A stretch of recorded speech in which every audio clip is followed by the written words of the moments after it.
Terima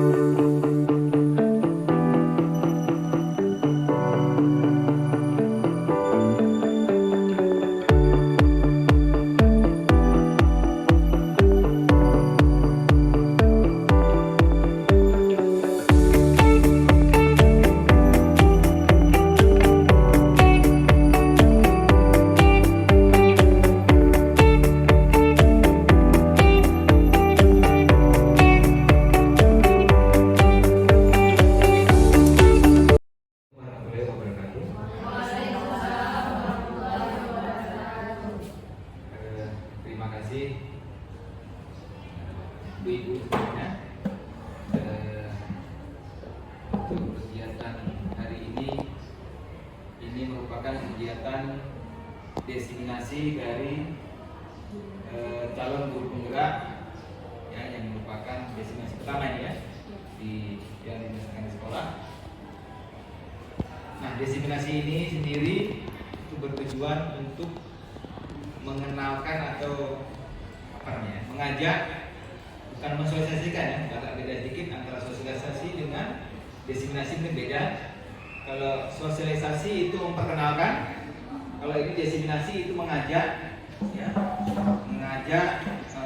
mendorong supaya orang lain atau warga sekolah, terutama sekali dari sekolah, warga sekolah untuk mengikuti apa yang menjadi tujuan kita, apa yang menjadi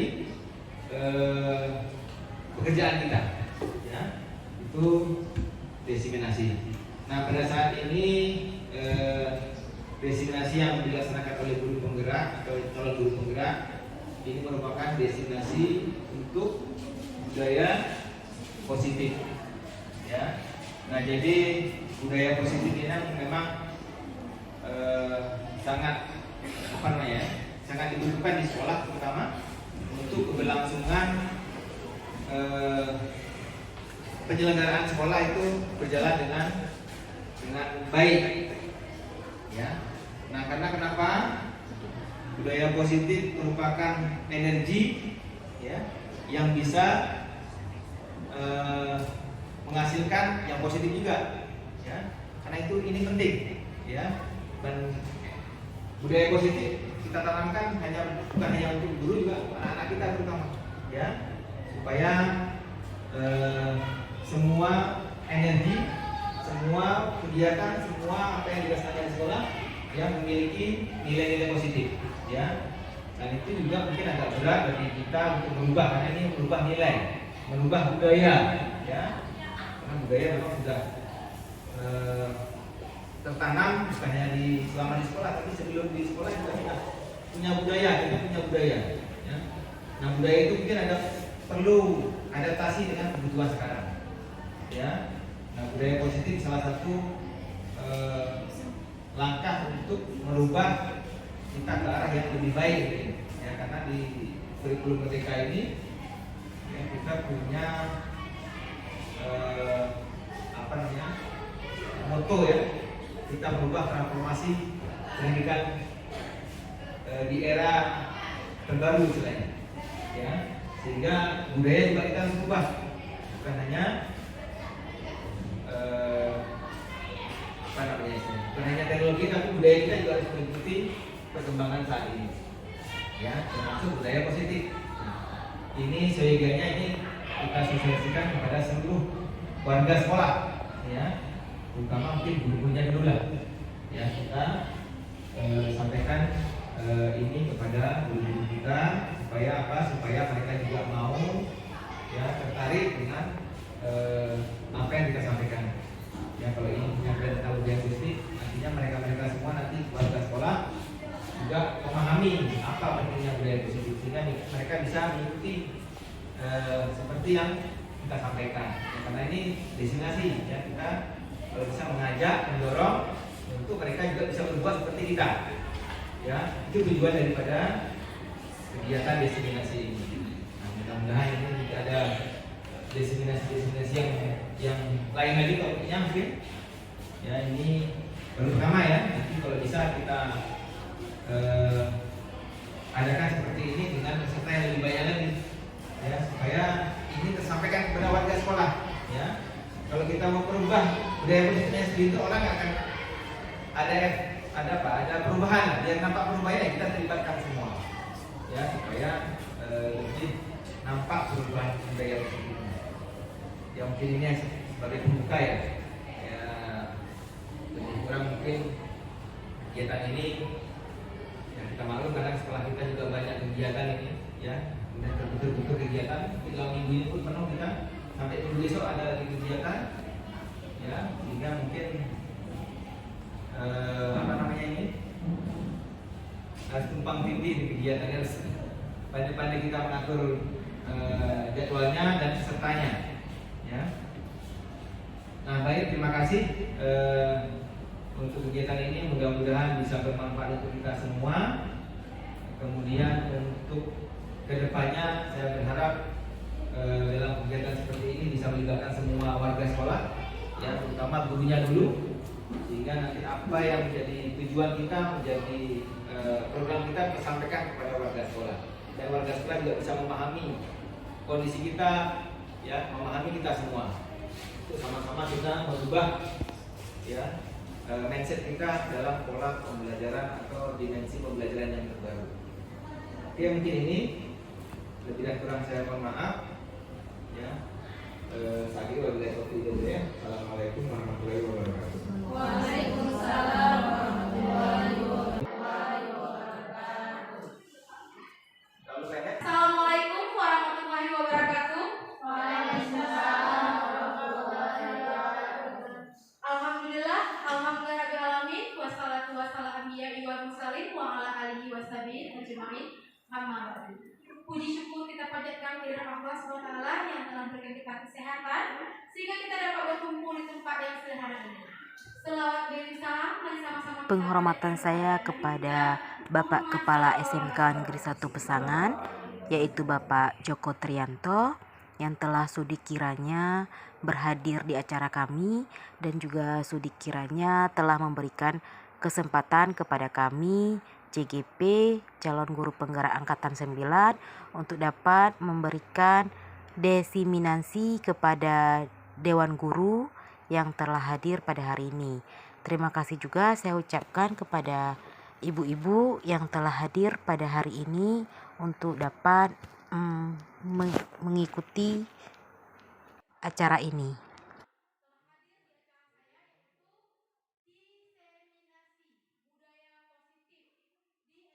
Baik, terima kasih. Saya ucapkan kepada ibu semua telah hadir di acara saya, yaitu diseminasi budaya positif di SMK Negeri 1 Pesangan. Saya sebagai CGP calon guru penggerak angkatan 9, saya ingin berbagi pengalaman sama ibu semua mengenai budaya positif, ya.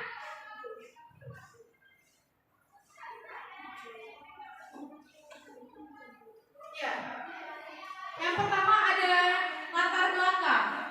Latar belakang yang saya ingin berbagi sama ibu-ibu yaitu adanya karakter yang sangat mengkhawatirkan sehingga dianggap budaya positif itu perlu diterapkan di sekolah kita. Ya, ibu betul seperti itu? Betul? Betul? Kita perlu budaya positif di sekolah kita? Sangat perlu ya ibu-ibu ya. Ya, selanjutnya masih minimnya pengetahuan warga sekolah mengenai budaya positif ini. Ya, ibu-ibu, terkadang kita sudah melakukan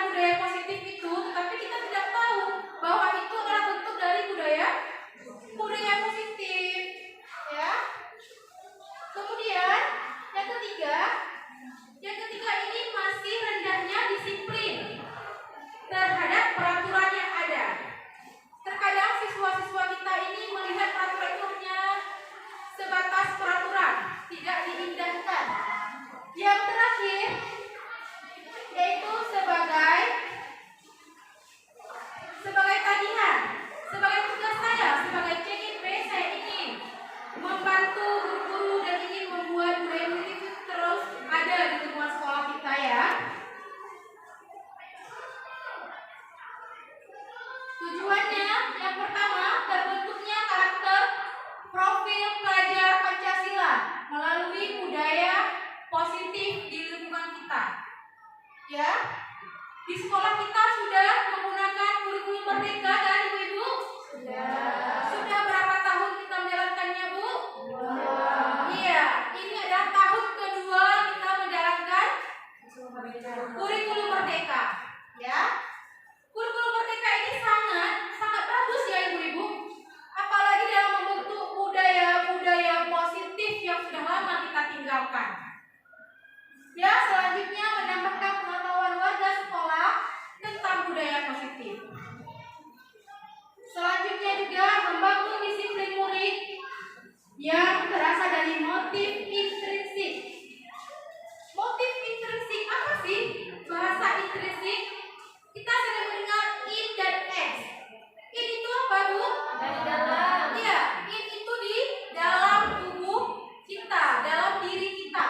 Sedangkan ex itu ada di luar. Yang terakhir itu membuat keyakinan kelas. Ini yang mungkin belum ibu-ibu semua mengerti. Apa sih? Yang paling penting yaitu membuat keyakinan kelas. Terkadang kita sudah sering membicarakan kepada anak-anak kita bahwa peraturan-peraturan membuat ini, membuat itu. Tapi kita tidak tahu bahwa itu semua adalah keyakinan, bahasa halusnya ya. Kita lanjut. Mengapa budaya positif itu penting? Yang pertama, pengembangan budaya positif dapat menemukan motivasi intrinsik dalam diri anak untuk menjadi pribadi yang bertanggung jawab dan berbudi pekerti luhur dan berakhlak mulia. Ya, tujuannya untuk ini, yaitu membentuk pelajar dengan profil apa? Ya, yaitu profil pelajar Pancasila dengan mendapatkan suasana yang positif akan mendukung pribadi pembelajaran yang berpihak kepada murid. Tentunya kita sebagai guru harus berpihak kepada murid. Ya, kita lanjut. Ya, ini dia salah satu contoh budaya positif yang sudah kita terapkan selama ini di sekolah kita. Ini sudah lama kan kita terapkannya? Ya. Apa saja budaya positif yang sudah ada di sekolah kita? Yang pertama, setiap pagi kita menunggu siswa kita datang saat pagi hari di gerbang sekolah untuk bersalaman. Ini adalah salah satu bentuk budaya positif yang sudah kita jalankan dari sejak lama sebelum kurikulum merdeka. Tapi kita tidak tahu bahwa itu adalah salah satu budaya positif. Yang kedua, mengikuti upacara bendera. Yang ketiga, mengikuti apel pagi setiap Selasa, Rabu, dan Kamis. Ya kan, Ibu-ibu? Kita lanjut. Yang keempat, mengikuti yasinan setiap Jumat. Dan yang kelima, mengikuti bakam setiap hari Sabtu. Itu adalah salah satu bentuk dari budaya positif yang sudah kita jalankan di sekolah kita.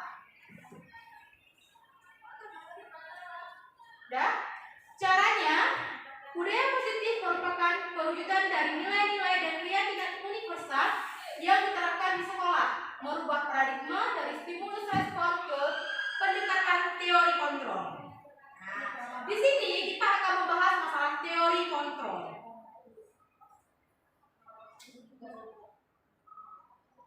Nah, inilah yang sering kita lakukan sekarang, ibu-ibu di sekolah kita. Kita menganggap diri kita sebagai pengontrol, guru yang mengontrol siswa. Kita sering beranggapan seperti itu. Kita guru harus mengontrol, tidak mau dikontrol. Kita harus menjadi pengontrol bagi siswa. Akhirnya kita sering apa? Sering memberi hukuman kepada siswa kita yang melakukan kesalahan dan memberikan imbalan terhadap perbuatan yang kita lakukan. Ya, sering kita melakukannya.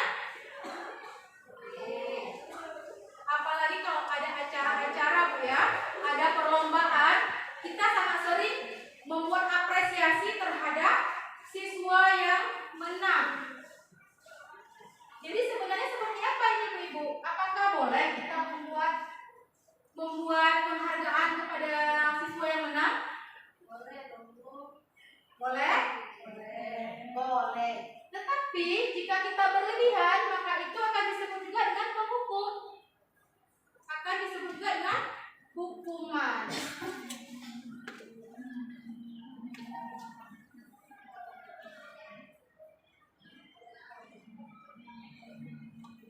Nah, di sini menurut Dr. William, nah ini dia teori kontrolnya. Sangat banyak ya Ibu. Kita bahas satu persatu. Baik, yang pertama, Anda tidak bisa mengontrol orang lain, hanya Anda yang bisa mengontrol diri Anda. Betul? Betul. Kemudian, makna disiplin.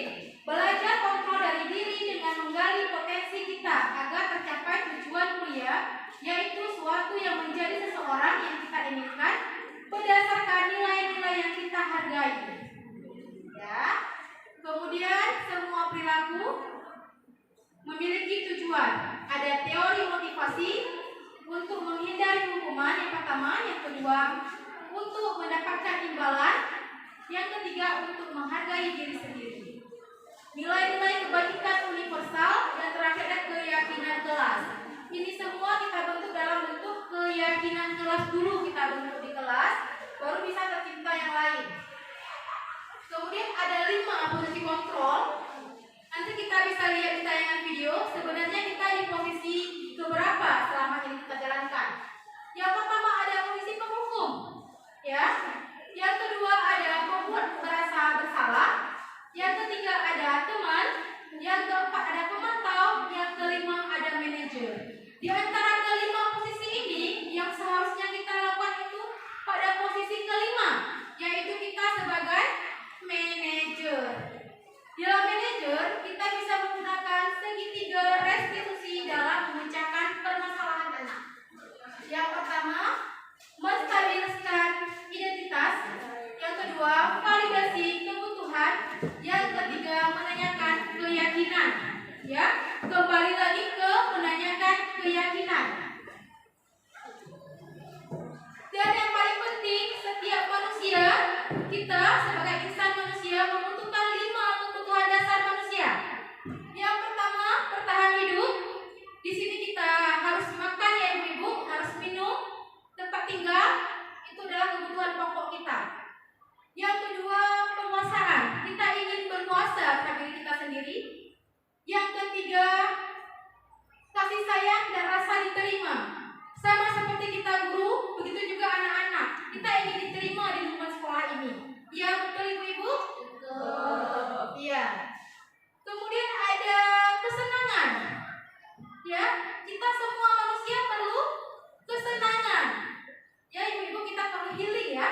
Healing. Begitu juga anak-anak, dia juga perlu healing. Ya, kita lanjut. Yang kelima, kebebasan. Kita tidak mau jadi di penjara atau diperbudak ya. Kita mau bebas. Baik, kita lanjut. Nah, ini dia Bapak Williamnya. Nah, ini dia. Ini pelopor dari yang tadi Bu ya, dari teori kontrol. Nah, ini dia. Ini Bapak kita. Ya.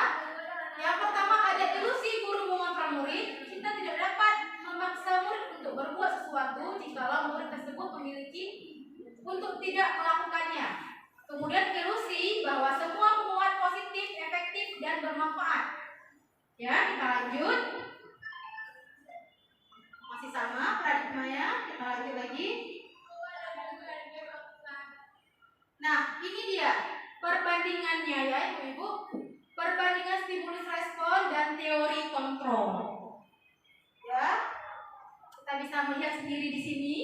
Yang pertama ada realita atau kebutuhan kita bersama.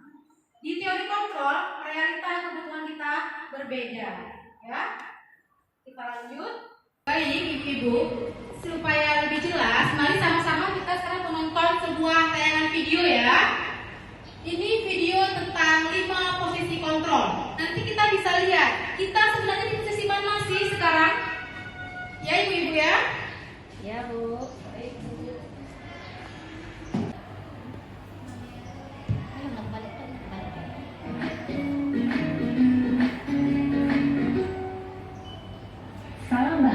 kepada ibu dan bapak guru hebat.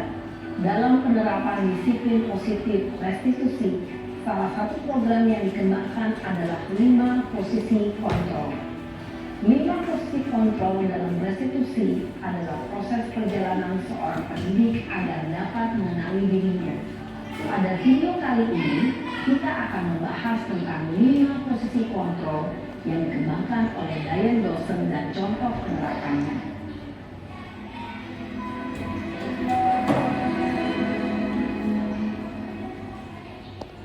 5 posisi kontrol itu adalah 1. Posisi penghukum, 2. Posisi pembuat merasa bersalah, 3. Posisi teman, 4. Posisi pemantau atau monitor, dan 5. Posisi manajer.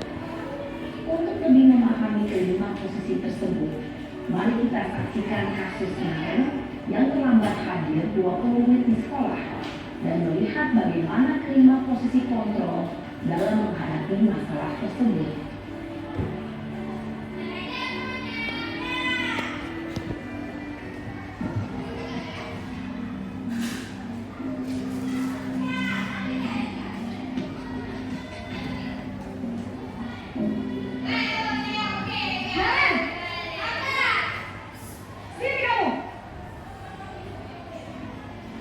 Selamat pagi, Bu. Selalu terlambat. Kamu deh, pasti terlambat. Maaf, Bu. Saya Apa? Apa coba? Alasan kamu apa lagi? Kapan sih kamu tidak terlambat? Malas sekali ya kamu jadi anak. saya Dasar pemalas.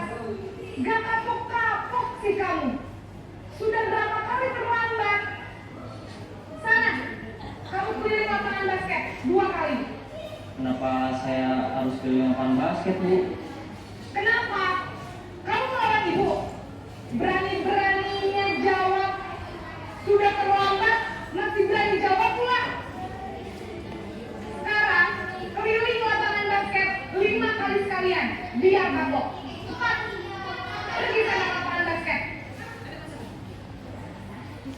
Posisi penghukum biasanya berbicara dengan nada tinggi, menghardik, menunjuk-nunjuk, menyakiti, dan menyindir. Hukuman bisa berupa fisik maupun psikis. Ibu dan bapak guru hebat. Dampak yang terjadi pada murid ketika guru berada pada posisi penghukum adalah murid cenderung akan memberontak, bahkan menyimpan dendam.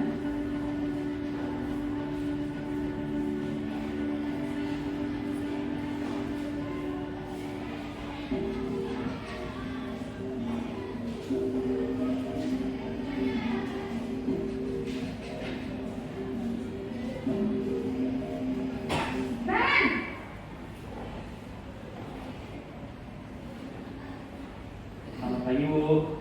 Naren, kamu kenapa terlambat lagi, nak? Ya Tuhan, Naren, kamu senang ya bikin ibu susah ya? Kalau kamu terlambat lagi, nanti ibu yang ditegur bapak kepala sekolah, nak. Disangka ibu tidak bisa membina kamu. Duh, gimana ini? Maaf, Bu. Duh, Gusti Naren, kamu suka ya kalau ibu tegur bapak kepala sekolah? Terus, sekarang ibu harus tulis apa ya di buku absen? Ini kamu sudah sering terlambat loh. Ibu harus apa coba? Maaf, Bu. Maaf sekali. Ya sudah, lain kali jangan bikin ibu susah lagi ya nak ya. Ibu tidak akan kuat lagi kalau kamu begini terus. Bisa jantungan kalau ibu ditegur bapak kepala sekolah. Karena cepat kelas. Maaf ya, Bu. Maaf sekali. Posisi pembuat rasa bersalah berbicara dengan nada tenang, cenderung menunduk. Namun kata-kata yang diutarakan membuat murid merasa menjadi orang yang gagal, memandang buruk dirinya sendiri, merasa tidak berharga, dan tidak sanggup membahagiakan orang lain. Ketika guru mengambil posisi pembuat rasa bersalah, murid akan menganggap dirinya yang bersalah dan ia akan menyimpan emosi negatif tersebut di dalam dirinya.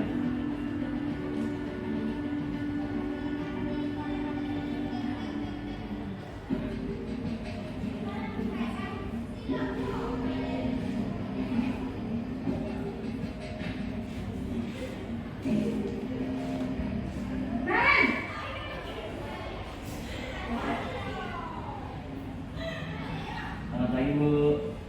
Wah, sudah jam berapa ini nak? Terlambat lagi ya sayang. Iya Bu, habis ibu saya lupa membawakan saya Bu. Kamu malah menyalahkan ibu kamu. Kamu bukannya anak yang paling kencang. Kok terlambat sih? Iya Bu, saya memang terlambat bangun tadi. Jadi biarpun saya lari kencang, tetap gak terus menjaga Bu. Ya sudah sana. Nanti lain kali larinya lebih kencang lagi ya. Biar gak terlambat lagi. Bikin senang ibu. Demi ibu. Bisa kan? Bisa Bu. Ya sudah sana mau sekolah. Ibu beresin urusan absen kamu. Kamu ini ada-ada saja. Dalam sesi teman, guru berbicara dengan nada suara ramah, akrab, cenderung bersenda gurau untuk menjaga suasana tetap santai. Murid akan merasa senang, aman, dan akrab dengan guru. Identitas yang tercipta adalah identitas sukses atau berhasil. Namun, perlu diingat, karena ini masih dorongan eksternal, maka ada faktor ketergantungan dari murid kepada orang tertentu. Di sini guru absennya, sehingga di lain waktu murid bisa berperilaku baik, namun hanya kepada orang-orang tertentu saja.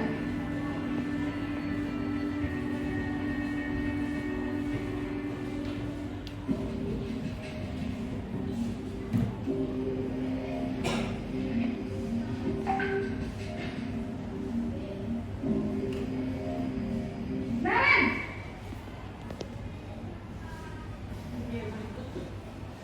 Selamat pagi Bu.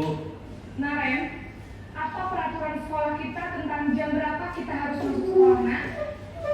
Kita harus di sekolah jam 7 Bu. Iya, betul. Sekarang sudah jam 7.20. Naren sudah tahu konsekuensinya jika terlambat hadir. Paham Bu. Saya harus tinggal kelas pas jam istirahat selama 20 menit. Iya, benar. Konsekuensinya demikian. Jadi nanti jam 9.30 pas istirahat, kamu harus tinggal di kelas, kerjakan tugas tambahan untuk ketertinggalan kamu, ya? Baik Bu. Posisi pemantau mengandalkan penghitungan atau data untuk mengontrol murid. Guru mengarahkan murid berdasarkan peraturan dan konsekuensi. Seorang pemantau menunjukkan bahasa tubuh dan ekspresi wajah yang datar dan cenderung formal.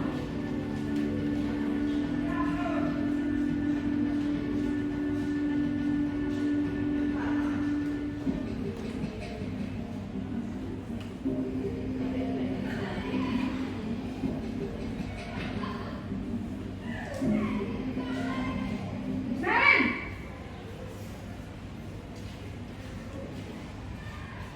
Selamat pagi Bu. Selamat pagi, Naren. Maaf Bu, saya terlambat. Iya, sekolah masuknya jam 7, sekarang sudah jam 7.20. Jadi sekarang bagaimana ini, Naren? Maaf Bu, saya lupa setel alarm saya semalam. Baiklah, menurut kamu, keyakinan sekolah yang mana yang perlu kamu tingkatkan? Menghargai diri sendiri dan orang lain mungkin ya Bu. Setuju. Jadi, apakah Naren meyakini prinsip saling menghormati tersebut? Iya Bu, saya meyakininya. Apakah Naren bersedia memperbaiki masalah keterlambatan ini? Bersedia Bu. Bagaimana kamu akan memperbaiki masalah keterlambatan ini? Saya akan coba untuk tidak lupa menyetel alarm saya Bu. Baik, kalau Naren lupa menyetel alarm di rumah, ada orang yang kira-kira bisa bantu mengingatkan tidak? Ada Bu, kakak saya, Kak Emma. Ada lagi selain Kak Emma? Selain Kak Emma, ada ibu saya. Baik, jadi yang mengingatkan Naren adalah Kak Emma dan ibu kamu ya? pulang sekolah akan segera saya lakukan. Baik, jadi Naren akan setel alarm untuk bangun besok pagi dan akan diingatkan oleh kakak dan ibunda Naren ya. Ada lagi yang mungkin perlu dilakukan Naren agar tidak terlambat bangun lagi? Tidak ada, Bu. Baik Naren, terima kasih untuk kerjasama kamu. Sekarang kamu perlu kembali ke kelas untuk belajar. Baik, Bu. Terima kasih. Posisi manajer adalah posisi kontrol yang disarankan untuk membimbing murid memiliki sikap disiplin yang positif, yaitu murid yang mandiri, bertanggung jawab, dan dapat memecahkan masalah. Tujuan dari posisi ini adalah agar murid dapat berefleksi atas tindakannya. Guru akan lebih tulus memberikan pertanyaan-pertanyaan bermakna, sehingga membuat murid dapat belajar dari kesalahannya dan mencari sebuah solusi untuk menyelesaikannya. Ibu dan Bapak guru hebat, setelah mengamati adegan kelima posisi kontrol tadi, kira-kira posisi mana yang paling ideal? Posisi mana yang dapat menunjang motivasi intrinsik murid? Ya, tentu posisi manajer. Posisi ini adalah posisi ideal yang ingin dituju setiap pendidik. Pada posisi inilah, guru dapat menerapkan disiplin positif yang berpihak pada murid, yang memerdekakan murid. Perjalanan seorang pendidik tentunya tidak mudah untuk sampai pada posisi seorang manajer. Namun, tujuan kita pasti, yaitu menciptakan murid-murid yang mandiri, merdeka, dan bertanggung jawab. Semoga penggambaran 5 posisi kontrol yang telah diperlihatkan ini dapat menjadi ajang refleksi bagi kita semua, agar dapat terus mengasah dan menerapkan disiplin positif yang memerdekakan murid.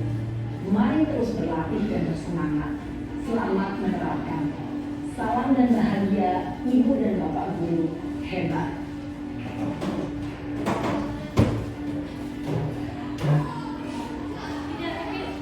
Lanjut.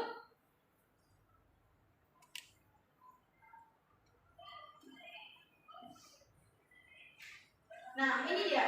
Ketika guru sudah mampu memahami kebutuhan dasar setiap siswa, langkah yang tepat adalah dengan menerapkan disiplin positif. Kita sudah mampu memahami kelima kebutuhan siswa ini yang tadi, maka kita akan bisa menerapkan disiplin positif. Disiplin positif itu apa sih? Nah, ini juga salah satu pelopor kita, yaitu Bapak Ki Hajar Dewantara, di mana ada kemerdekaan, disitulah harus ada disiplin yang kuat. Sesungguhnya disiplin itu bersifat, yaitu kita sendiri yang mewajibkan kita untuk dapat sekeras-kerasnya. Ya, kita lanjut. Tindakan disiplin, motivasi intrinsik dan ekstrinsik. Ini juga ada yang tadi. Kita lanjut. Tujuan disiplin. Tujuannya menanamkan motivasi kepada semua siswa kita agar mereka menjadi orang yang mereka inginkan dan menghargai diri sendiri dengan nilai-nilai yang mereka percayai. Motivasi ini berasal dari diri siswa dan jangka panjang. Nah, tidak boleh ya ibu-ibu kita melakukan hal seperti ini melalui dengan verbal, dengan kata-kata, dengan bentaan, dengan sikap kita ya ibu-ibu, tidak boleh ya. Karena ini termasuk dengan penghukum. Baik ibu-ibu, sebelum kita menonton video 5 teori kontrol, mari sama-sama kita membuat yel-yel dulu ya. Sepertinya udah siang, udah ngantuk, kita mulai ya. Kalau saya bilang SMK, jawabnya apa? Bisa. Ya. Keduanya SMK? Hebat. Yang ketiga? Luar biasa. Ya. Baik, kita ulang ya ibu-ibu. 1, 2, 3. SMK? Bisa. SMK? Hebat. SMK? Luar biasa. Tangan kita semua. Ya. Baik, sekarang kita menonton video terlebih dahulu.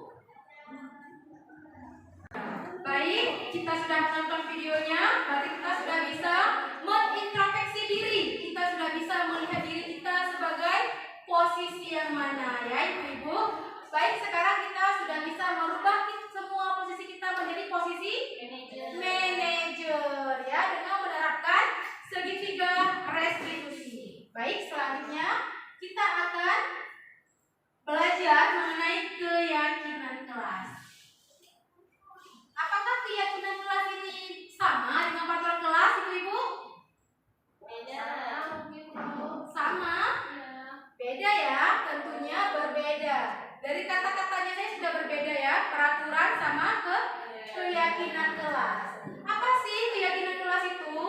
Merupakan nilai-nilai kebajikan, prinsip-prinsip universal yang disepakati bersama secara universal, lepas dari latar belakang, suku, negara, bahasa, maupun agama.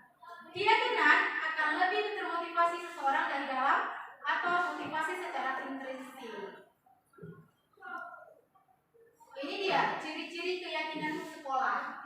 Bersifat lebih abstrak daripada peraturan. Nah ini dia Bu. Nah ini dia ya. Lebih berbeda ya dari peraturan. Peraturan itu dia kaku, konkret, sedangkan keyakinan ini tidak baku ya ibu-ibu. Keyakinan kelas berupa pernyataan-pernyataan universal yang dibuat dalam bentuk kalimat positif.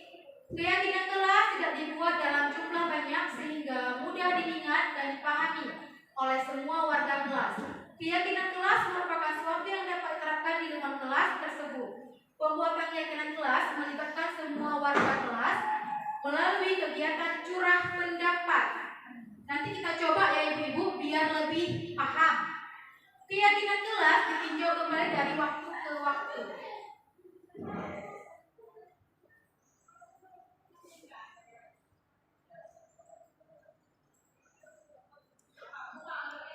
Ini contoh dari keyakinan kelas ya ibu-ibu. Lanjut. Ini mau.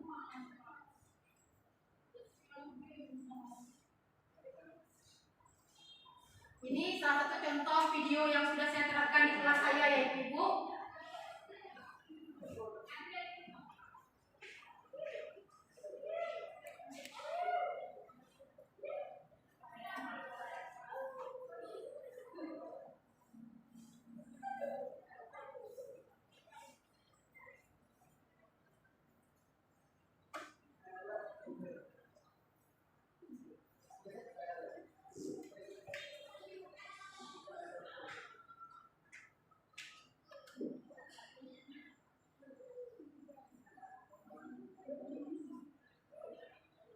Itu adalah salah satu bentuk dari pembuatan keyakinan kelas.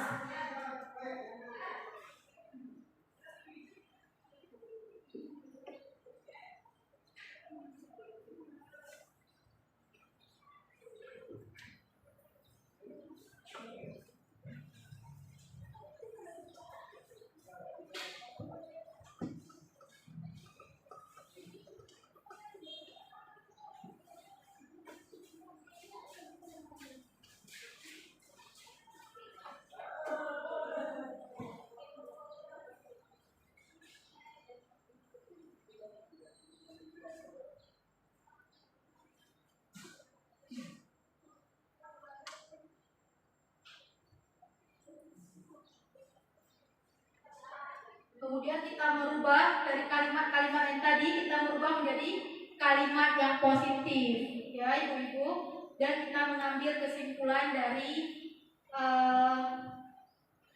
keyakinan kelas kita.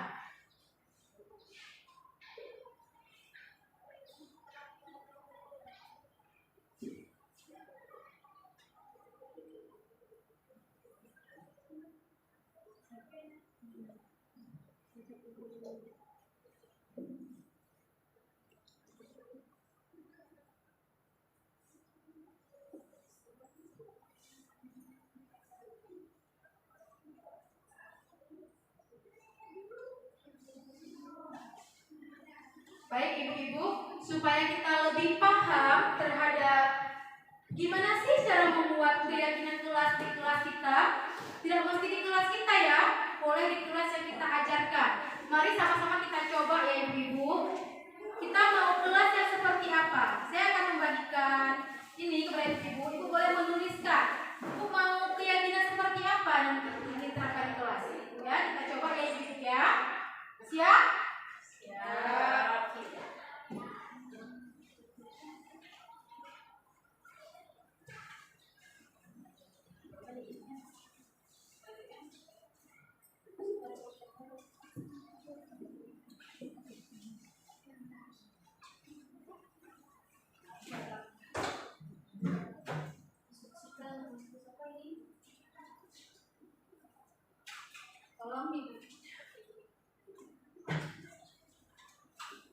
Baik ibu-ibu boleh menuliskan apa saja yang menurut ibu untuk kelas kita mau seperti apa. Kita mau kelas yang bagaimana? Kita mau kelas yang seperti apa? Kita bisa menulisnya sendiri. Itu namanya membuat keyakinan kelas. Jika ibu-ibu sudah menuliskan, maka kita akan menempelkan di sini di papan dan kita dapat melihat semuanya. Oke, ibu-ibu.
Baik, terima kasih ya. Sudah semua ibu-ibu? Sudah. Bu Salsa, minta tolong untuk menuliskan kalimat positifnya ya.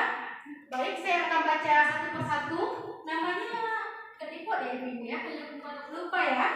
Baik, nanti kita konfirm aja punya siapa. Yang pertama, nanti Bu ya. Yang pertama, menghormati dan menghargai teman. Punya siapa? Ya, dari Bu Maulina ya. Yang kedua, jangan dulu Bu. Yang kedua, tidak berkata kasar dan kotor. Punya siapa? Punya Bu Ainun. Kemudian kelas nyaman dan bersih. Punya Bu Risa. Kelas yang nyaman dan kondusif. Punya Bu Darwati ya. Kemudian saling menghargai. Dari Bu Ramadana. Menghargai kawan. Punya siapa? Ya, punya Bu Raisa. Kemudian kreatif dan berkarakter. Punya Bu Salsa. Kemudian disiplin bertanggung jawab. Dari Bu Ida, Bu Pida ya. Saling menghargai. Bu Susi. Berpakaian rapi dan sopan. Ini berarti kita berpakaiannya sesuai dengan jadwal ya Ibu. Karena siswa kita punya jadwal Senin bajunya apa, berarti seragam ya. Kita ganti jadi seragam ya. Kemudian meminta izin jika mau meminjam punya teman ya. Punya Bu Nur Hasan. Baik, dari kesemuanya ini kita akan merubah menjadi kalimat yang positif. Kebetulan tidak banyak yang sama ya. Maka kita akan mengambil yang semua. Baik. Yang pertama, tolong Bu Salsa dituliskan. Menghormati dan menghargai teman. Berarti di kelas kita harus saling menghargai dan menghormati.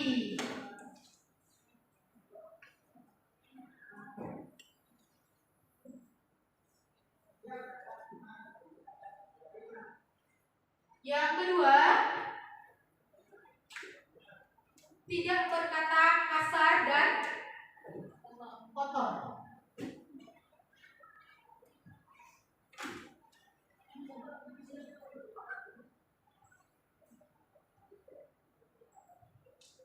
Selanjutnya yang ketiga,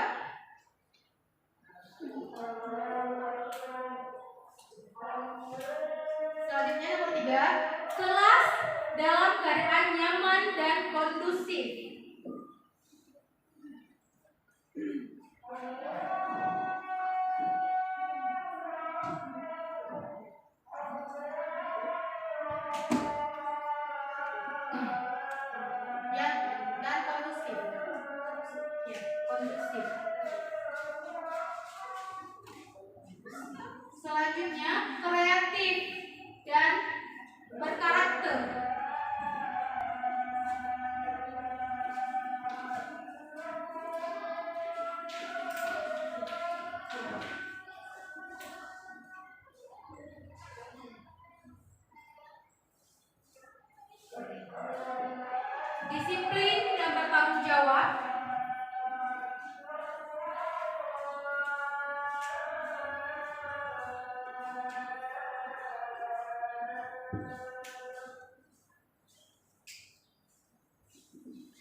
Kemudian peserta didik atau siswa memakai seragam sesuai dengan jadwal. Memakai seragam sesuai dengan jadwal. Kita guru juga seperti itu ibu-ibu ya, memakai baju seragam sesuai dengan jadwal yang sudah ditentukan. Sesuai dengan jadwal.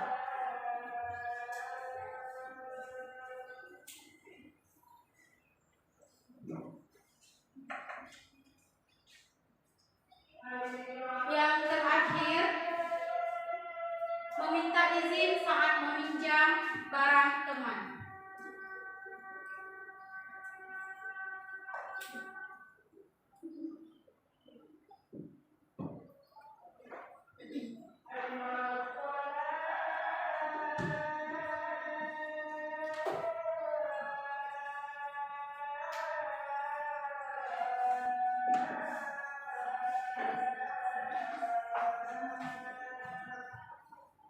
Dan terima kasih kepada Bu Salsa. Baik, kita akan membaca ketujuh kalimat positif ya ibu-ibu. Yang pertama, menghormati dan menghargai teman. Yang kedua, tidak berkata kasar dan kotor. Yang ketiga, kelas dalam keadaan nyaman dan kondusif. Yang keempat, kreatif dan berkarakter. Yang kelima, disiplin dan bertanggung jawab. Keenam, peserta didik atau guru memakai seragam sesuai dengan jadwal. Yang terakhir, meminta izin saat meminjam barang teman. Ini adalah kalimat positif. Inilah namanya keyakinan kelas yang sudah kita bentuk. Jika anak-anak membuat kesalahan atau keliru, maka kita bisa menanyakan kembali kepada diri kita keyakinan kelas yang sudah mereka sepakati. Baik, kita lanjut. Sudah mengerti ibu-ibu? Sudah?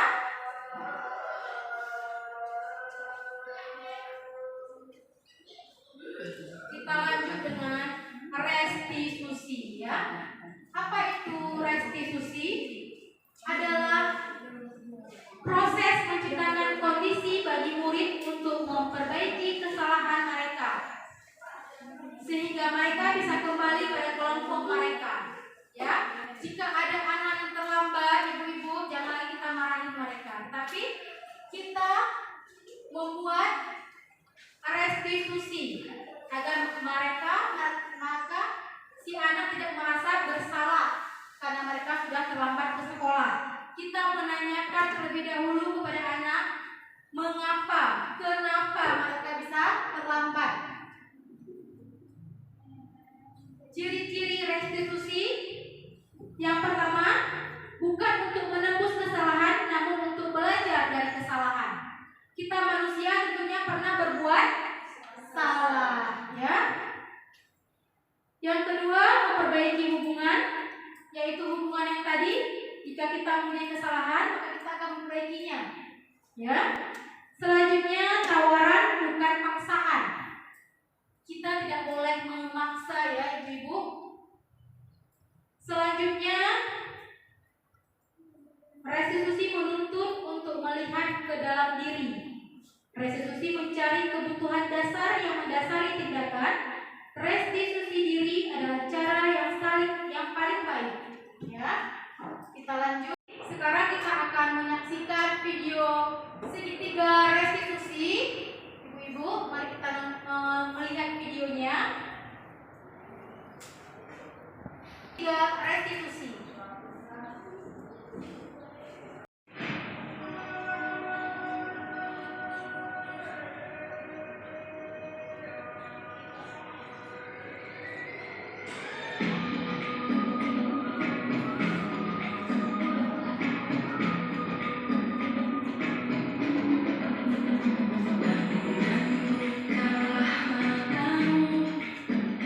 Saatnya meraih mimpimu.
mengikuti.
Pakai air mana? Kita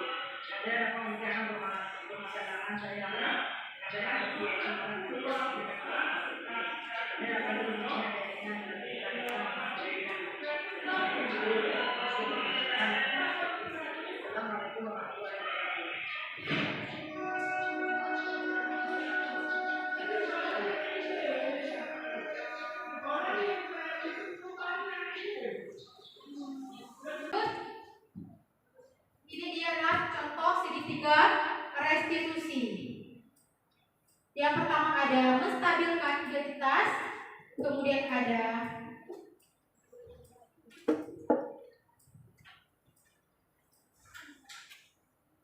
menanyakan keyakinan, dan yang terakhir ada validasi tindakan yang salah.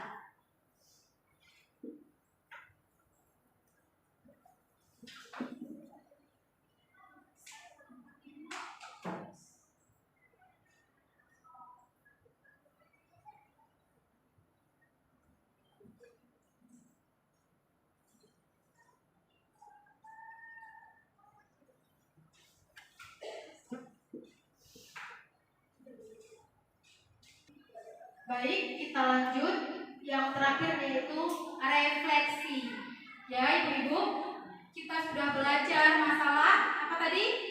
Budaya positif. Budaya positif. Adanya keyakinan kelas yang sudah kita praktekkan tadi kan Ibu-ibu. Kemudian adanya 5 posisi kontrol guru. Yang terakhir kita sudah belajar restitusi. Baik, ini adalah refleksi. Yang pertama, hal baru apa yang mengubah paradigma saya, yang saya dapatkan? Apa Ibu-ibu? Mendapatkan pemahaman baru tentang keyakinan kelas, perbedaan keyakinan dengan peraturan. Ya, terima kasih ya Ibu Risa. Tepuk tangan Ibu Risa. Ya, bahwa kita hari ini sudah belajar mengenai perubahan baru yaitu budaya positif. Budaya positif itu tidak hanya yang itu saja, tapi kita sudah belajar tentang keyakinan kelas, tentang segitiga restitusi. Kemudian perasaan apa yang muncul selama mengikuti sesi ini, khususnya mengenai makna disiplin dan motivasi intrinsik. Ayo Ibu-ibu, apa? Siapa yang bisa jawab? Kita tadi, iya Bu Ainun. Perasaannya ya selama ini berarti ada hal-hal yang memang kita lakukan sebelum memahami masalah, sebelum kami dapat informasi masalah restitusi ini, kami berarti saya pribadi selaku guru selama ini hanya bertindak selaku pemantau dan juga penghukum. Jadi dengan adanya materi ini, saya sadar bahwa dalam menyelesaikan masalah siswa berarti yang tepatnya adalah menggunakan tahapan yang ada dalam restitusi. Mungkin itu saja Bu. Ya, terima kasih ya. Selanjutnya, yuk kita beri tepuk tangan dan semangat untuk Bu Ainun. Baik, selanjutnya peran seperti apakah yang saya telah lakukan selama sebelum mengikuti modul ini atau budaya positif ini? Tentunya kita menyadari ya, yang kita lakukan selama ini hanya sebagai penghukum dan pemantau. Ya Ibu-ibu, maka dari itu kita mulai dari sekarang kita akan merubah diri kita menjadi posisi manajer. Baik, selanjutnya saya akan menjadi guru yang seperti apa setelah mengikuti sesi ini. Nah, kita tanyakan pada diri kita sendiri, kita menjadi seperti apa sekarang?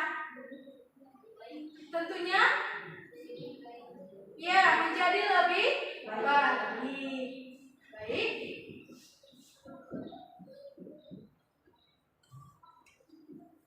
Baik, terima kasih.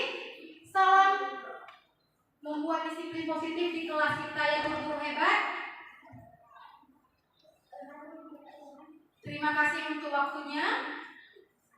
Saya akhiri, semoga kita dapat menjadi pribadi lebih baik lagi dan kita bisa menerapkan budaya-budaya positif di sekolah kita. Terima kasih untuk semuanya. Wassalamualaikum warahmatullahi wabarakatuh. SMK? Bisa. SMK? Hebat. SMK? Luar biasa. Ya, terima kasih. Tepuk tangan untuk kita semua.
Tidak pilih kasih dalam pelajaran.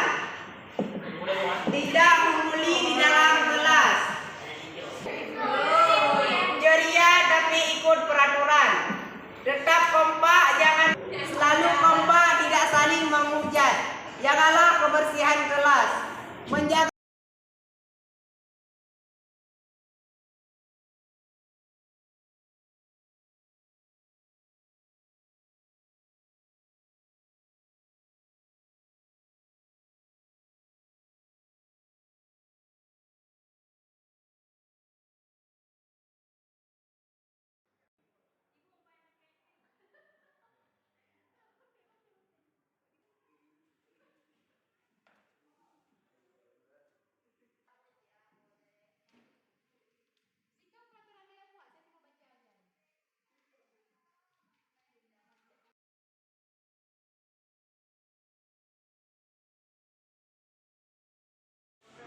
Warahmatullahi wabarakatuh. Perkenalkan, saya Syifa Maulariska dari kelas 10 di tahun 2. Hari ini kami membuat keyakinan kelas atau kesepakatan kelas. Kami sangat senang sekali membuat keyakinan kelas atau kesepakatan kelas ini. Wassalamualaikum warahmatullahi wabarakatuh.